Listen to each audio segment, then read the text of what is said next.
Peace, everybody. You now tuned in to the All Viral Access Media Show. Alright? Let's get it. Now tune in to All Viral Access Media. You dig? Disclaimer. The pictures and the names of the people involved is public knowledge due to interviews and documentaries. All Viral Access Media LLC is doing this video under the law of the Fair Use Act. Thank you for watching in advance. Peace, everybody. Welcome back to All Viral Access Media family. Now we're going to talk about the killers of the iconic, legendary Jam Master Jay. We're going to get right into it. But first, make sure you hit that like button. Make sure you subscribe if you're new. And click that bell on the right hand side of the subscribe button. And click on the all for all notifications. Alright? Let's get into it. Now, we all know the news that's out and the two suspects that was locked up for the murder of the legendary, iconic Jam Master Jay. Now let's get into who these people really are. Not too deep, but just highlighting what's already public knowledge. But first, let's take it step by step on the actual murder. The murder took place on October 30th, 2002, around 7:30 p.m. on a cold, rainy evening. 9-10 Merritt Boulevard in Queens. Two suspects approached the door. One rung the doorbell. The person who was watching the surveillance monitor to buzz them in was Lydia High. In order to buzz someone in, you have to know or recognize the person you're letting in. Now, the people who were present at the time of the murder, here is the layout. The reception desk area, that's where Lydia High was. In the control room, you have three people. You have Randy Allen, who was actually Lydia High's brother. And we have Mike B, a rap artist, a good friend of all of them. And an unidentified female who was an aspiring artist. And lastly, the lounge room was Jam Master Jay, Tony Rincon playing John Madden football. Now Lydia goes from the reception desk and sits across from Jam Master Jay, and they're talking about the scheduling and booking of his DJ shows and what spots where they will perform. A guy came running in with dark clothing on and a hoodie on, Lydia said, and she said she did not see his face. And there was some tense words being said between the suspect and Jam Master Jay. The verbal exchange was very brief, and then she tried to run out, but the second gunman at the doorway had a gun and told her by pointing the gun to her face to get on the floor. Now, Tony, in his own words, he said, in the midst of that going on, his mother had called his cell phone, and the cell supposed to have fell on the floor between the couch. And once he went to pick it up off the floor, all he heard Jam Master Jay say was, "Oh, shh." Then the shots went off, and he wound up getting shot in the leg. Now, in the control room, Randy Allen and the other two heard the shots. So Mike B and the unknown female was jumping over stuff, basically in a panic, rightfully so. But Randy run towards the door because his sister is out there, and especially Jam Master Jay. So when he comes out, Lydia is still on the floor, scared and not even moving. And then he says he sees Jam Master Jay on the floor, unresponsive. So that pretty much sums up the incident, but we're not done yet. But what happened to the cameras? There were 5 cameras working. One downstairs when you come inside to get buzzed in. 2 when you come up the stairs and it's directly looking in your face. We have 1 down the hall at the end of the hallway, and then 1 more around the corner that's located by the fire escape. Now the cameras work, but the thing is, the cameras was on loop record, so it will always tape over footage every 24 hours. So when police checked the surveillance tapes, it was gone. The tape that was in there was a recording of another day, because it was a clear day, it was a different date, and it was no rain, and pretty much it was daytime. The suspects involved allegedly was Ronald Washington and Karl Jordan Jr., aka Little D, the son of Darren Jordan, aka Big D. The gunman that killed Jam Master Jay was Little D, allegedly. And the second gunman who turned to Lydia and told her to get on the floor was Ronald Washington. Now why? Why did this happen in the first place? Jam Master Jay was in debt. He owed hundreds of thousands of dollars. Jam Master Jay took care of a lot of people and their families. When Run DMC careers faded in 1988 due to the paradigm shift of the rap music, here comes gangster rap. So their careers faded. Now there was a lifestyle they was accustomed to, and the fame they was accustomed to, but most importantly, the financial stability that he has to maintain. IRS was taxing you. They threatened D to repossess his stuff or with jail. So Jay is from the streets. A lot of people you know is in the streets. So it's easy to resort back to things that can help you get money even faster. Now, in 1992, Jam Master Jay and his childhood friends, Curtis Schoon and David, they flew out to California with the intentions to buy drugs. But when they arrived, the connect never showed up. Now, in the words of David, he said, Plan B was to buy from someone else, but Plan B never works. So Jay went to see Plan B and got beat out of $30,000. Now, the theory behind losing the $30,000 is that Schoon was the one who murked Jam Master Jay, because he lost money in it too. But it turns out not to be the case, obviously. But Schoon, he had businesses himself, so he always took care of himself. So time later, he took to social media to say, he said, what's worse is being labeled on the account of someone else's actions. End quote. And to add on to that, Schoon at the funeral tried to hug Jam Master Jay's sister, but she was very reluctant to. And she told him about that, I don't even know, because your name is in the air, basically. And he looked her dead in her face and said, you probably already hugged the killer. And another theory was that it was because of 50 Cent. Now, we all know that's not true, but that was one of the theories, that it could have been 50 Cent, because we already know he'd been shot 9 times. Jam Master Jay is the one who discovered 50 Cent first. And basically, you know what happened to 50 Cent getting shot 9 times due to the beef with Ja Rule.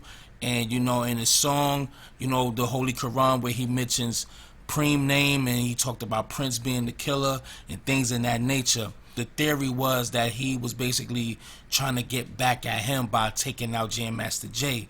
But Preem, in his own words, on an interview for the documentary for Jam Master Jay, said he was a cool dude, so he never had no animosity towards him. So it was always love on his end. So that theory is out the window, obviously.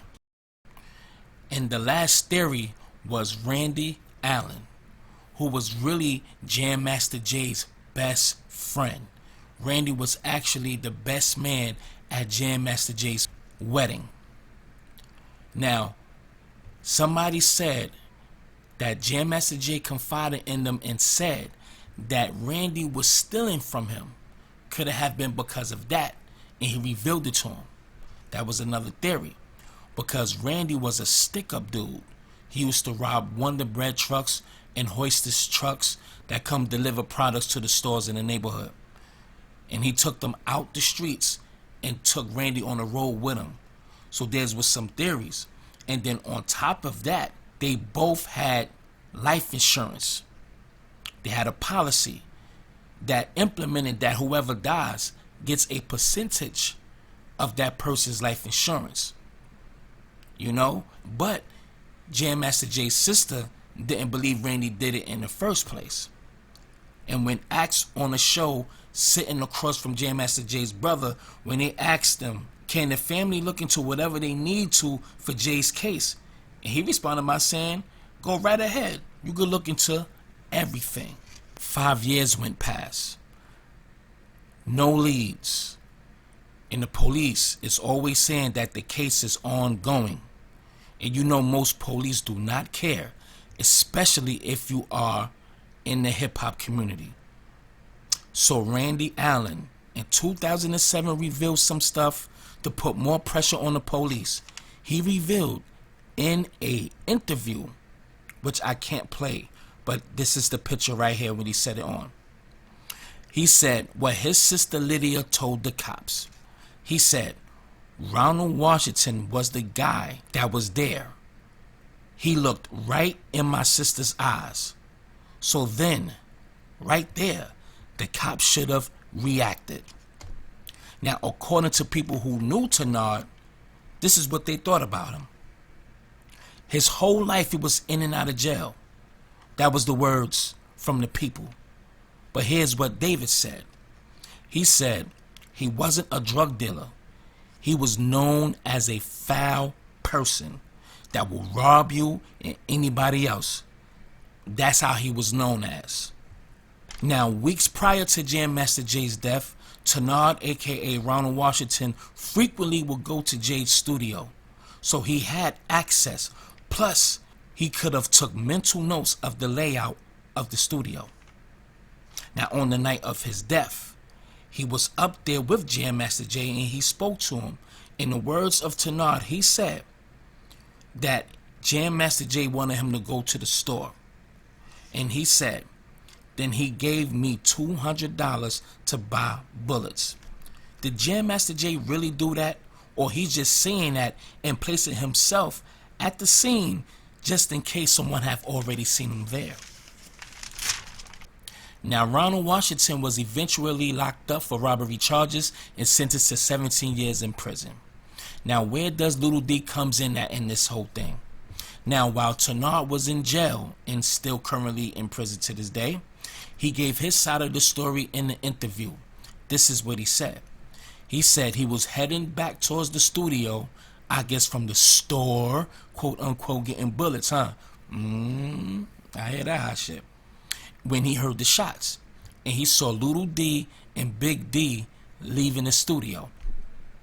Now, Little D was an aspiring artist, well respected in the streets, and his father, Big D, pause. I know for y'all, keep hearing Big D, is all good. Pause for the pauses out there. But in his father, Big D, he played a major role in Run DMC's career in its early stages. Now, D was connected to all of them. According to Tenard, Little D said to him that, damn, his pop should have never shot him. Now, J and D, Big D, pause, goddammit, were like cousins. They literally lived directly across the street from one another damn near their whole lives. Pretty much their whole lives. So what happened? Now, according to Tenard, a.k.a. Ronald Washington, he said 3 months prior, him, Big D, for the pauses out there, and Jay were involved in a drug deal that went bad. Now, Jay somehow botched the deal. Now, for those who don't know what botch means to do something carelessly. So he was careless with the money or careless with the product. However, basically, he botched the deal, allegedly.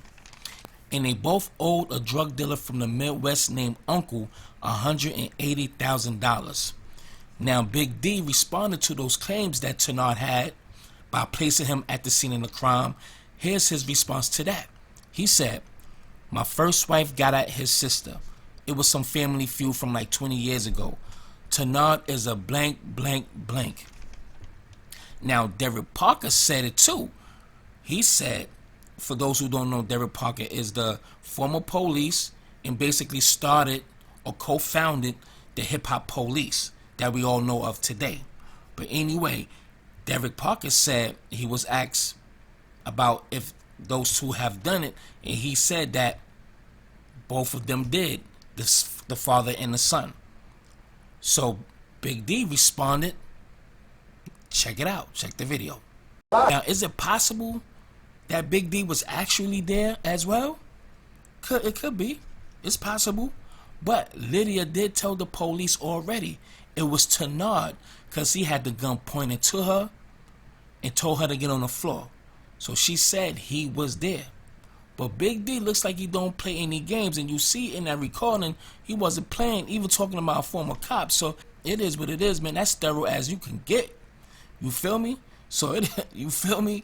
So could he have put her under pressure to say Ronald was there? Who knows? That's just a legitimate assumption and a legitimate speculation. Hey, all of this is public knowledge. Okay? Now, to put Little D as the trigger man, someone had to see something to identify him as. Lydia revealed that the person who killed Jam Master Jay had a tattoo on his neck. But I would like to add to that right now. If you seen a tattoo on a person's neck, does that mean you could have seen his face too? Because you didn't say he had a mask on. All I seen was the tattoo on his neck. I don't know, but I digress. And we have to understand too, Lydia is in protective custody right now. Or at the time. Who knows, she's still in protective custody. We don't know. But I will say, Derek Parker was asked if he had to place a bet on who was the person that killed Jam Master Jay. He said, if I had to place a bet, it would be Little D that killed him. Now, in my conclusion, as I'm giving you the backstory of what happened, is some of the current as of right now, but I would like to add Lisa Evers' update to read verbatim from the court documents of the charges and what actually transpired on the day of October 30th, 2002. Let's take a look. Now, what they're saying, how they tie this all together, which is pretty interesting, and I'm going to read this to you right from the court document so that there's no mistake and so that there's no nuance to it or anything like that, because we don't like to hear with our hip-hop icons any negativity, but I'm just going to give you the facts as they appear in these public court records, which I have in my hand from the U.S. Department of Justice. Okay, these are what the court records say. So these two suspects, Karl Jordan Jr. and Ronald Washington, they were part of the inner circle of Jam Master Jay at the time of his death. And what the federal government is saying is that in addition to Jam Master Jay's music career, between sometime in or around or between 1996 and 2002, he was involved in transporting kilogram quantities of cocaine for retail sale in the Eastern District of New York and elsewhere. Eastern District of New York is the federal jurisdiction, which includes Brooklyn, Queens, and also parts of I'm doing this in my car. Sorry about that. I didn't want to wait till I got to another location. I'm still outside the courthouse. So what he's saying is that he was involved in drug trafficking in the Eastern District, which is here in Brooklyn, Queens, and parts of Long Island. So then he said that in or about July 2002, Mizell acquired approximately 10 kilograms of cocaine on consignment from a supplier in the Midwest. The cocaine was intended to be distributed in Maryland by Washington, who is one of the Ronald Washington, one of the suspects who was arrested in the murder, Jordan, the second suspect, and other co-conspirators. Then a dispute, and I'm reading from the federal document here. A dispute between Washington and one of the co-conspirators resulted in Mizell telling Washington that he would be cut out of the Maryland transaction. Following Washington's dispute with Mizell, basically he was, saying, you're not going to be part of this deal with these 10 kilograms of cocaine. So, following Washington's dispute with Mizell, which is Jam Master Jay, Washington and Jordan conspired to murder Jam Master Jay. That's what the feds are saying. They call him Mizell. Now the murder, they say on Wednesday, October 30th, Mizell and several others were present at his recording studio, 24/7 studio located on Merrick Boulevard in Queens. At approximately 7:30 p.m., Washington and Jordan, armed with firearms, entered the studio. Each brandished a firearm. Each had a gun. Washington pointed his gun at one of the individuals located inside the studio, told that person to lie on the floor. That part of the story we heard before, and I reported earlier on, as soon as we found out some of the details of the case in the very beginning. Jordan approached Mizell, pointed his gun at him, and fired 2 shots at close range. One of those shots struck Jam Master Jay in the head, which killed him. The second shot struck another individual in his leg. So that's what the federal government is saying. They're saying that's why these murder charges that they're facing are murder charges in connection with with drug trafficking, narcotics trafficking, as their language calls it. So what this means is these 2 suspects, who are now going to be arraigned via teleconferencing, because due to COVID-19, the federal court system, the federal court system is closed. They're going to be arraigned via teleconferencing. If they are found guilty, what they're looking at is a federal mandatory minimum of 20 years behind bars, maximum of life behind bars, with the option of the death penalty. So it's way too early in the case for the prosecutors to say whether or not they're going to look for the death penalty, but that is on the table and that is a possibility. So they could get the death penalty for the murder of Jam Master Jay. Okay, so there you have it. I just wanted to give y'all the backstory for those who may not know some of the backstory and the theories of the case. And I just wanted to end it with, basically, Lisa Evers. Let me know what y'all think in the comment section. Thank you for tuning in. This is All Viral Access Media. Make sure you hit that like button. Make sure you subscribe and click that bell. And click on all for all notifications. I would gladly appreciate you. Rest in peace, Jam Master Jay. My condolences to the family. And all of that. Alright? But hey, shit. I'm just a goddamn YouTuber. Before you leave, make sure you hit that like button, that share button, and definitely subscribe. Alright? This is All Viral Access Media, okay? And I'm out this motherfucker. Peace.